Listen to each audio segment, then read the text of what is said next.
प्रतिभां पुराणमुनीनां महते महाभारतम् अद्वैतां तत्त्वदर्शिनीं भगवतीं अष्टाध्यायिनीं अम्ब नामनुसन्ददामि भगवद्गीते भगवद्वेषिणीम् ॐ श्री परमात्मने नमः।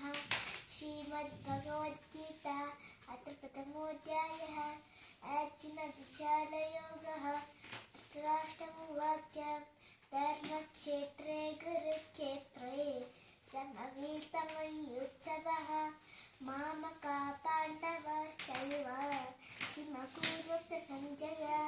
सञ्जयोवाच दृष्ट्वा तु पाण्डवानीकं व्यूढं दुर्योधनस्तथा आचार्यमुपसंगम्य राजा वचनमब्रवे पश्येतां पाण्डुपुत्राणाम् आचार्यमतिं च मुं व्यूढान् द्रुपदपुत्रेण तव शिष्येन धीमता अत्र शूरा महेश्वासा भीमार्जुनसमायुधिः युधानोर्विराटश्च द्रुपदश्च महारथः दुष्टके दुष्टे कृतानः काशीनाथश्च वीरवान् पुरजित्पुण्डिभोजश्च चैत्रश्च नलपुङ्गवः युधामन्युश्च विक्रान्तः उत्तमाजास्त वीरवान् सामध्रोथोपतेयाश्च